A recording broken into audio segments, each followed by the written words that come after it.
always like to hear from pitching guys how do you work the philosophies together, right? I mean, a different pitching philosophy should, have a catching philosophy that matches that. Without a doubt. So how do you kind of combine the two? Yeah, I think the catchers are the servants on the field, and the pitchers, we have our approach. And what I like to see is I like the catcher to magnify our pitching approach. So his job is to serve. Every day he gets out, he does the dirty work, the catcher does.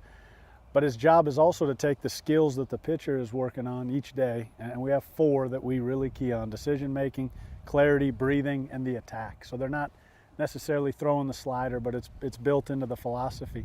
So I ask our catchers to magnify that and learn how to teach that, fan the flame, skill by skill. If we have a guy that can't make decisions with a runner on second base because he's divided, he's worried about the guy here at second and the fastball's flattening out at the plate, it's the catcher's job to jump in and figure out how to create, again, the word separation, so that guy can make pitches with a runner on second base. And then the clarity and the ability to go at the right pace, getting the most out of the attack for that guy is some pitch planning that our catchers are involved with, but they take responsibility for those 4 components of the pitch, and then it's their job to help me teach so that we get the best out of every guy. Really like an extension of you. We always talk about the catcher kind of being an extension of you, and that relationship with pitchers is so important. Do you cultivate that, in bullpens, pregame planning? I mean, is there collaboration with all 3 of you essentially? There is collaboration, and you're right, it starts in the bullpen. I mean, we talk about dancing in the bullpen, and we're talking about some great stuff that's fun to talk about. But then when we get in the pen, we've got to figure out the dance. We're talking about big setup versus small.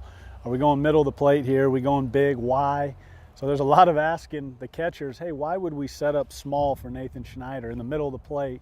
And why are we going to set up big for Carlos Lamelli on this given pitch? If I can get them to start thinking through 2-3 guys, they can extend that to 4 or 5 guys, and then the dance gets better in the bullpen.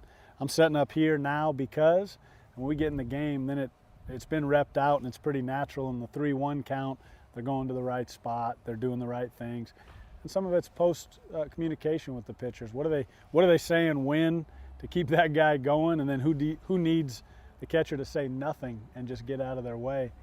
There's a lot of that happens in that bullpen. Well, I love the way you say that, because there's a lot of talk about coaches calling pitches, should they rely on catchers to do that?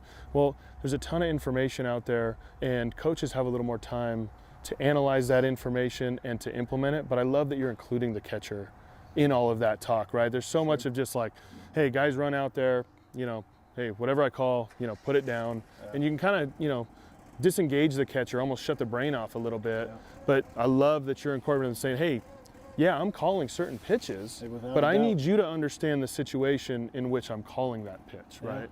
Well, it's not only that, but we've got a system that allows me to call the game with their help, and I'll leave it at that.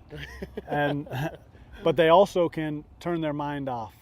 If they need to, they can go away from the dance and the pitch calling, and I can take it. So I think you have to empower those guys to learn what it does after a catcher comes off the field, or even after the game. It opens us up to a really good conversation. Why in the 7th did we pound fastball in to this guy at this time?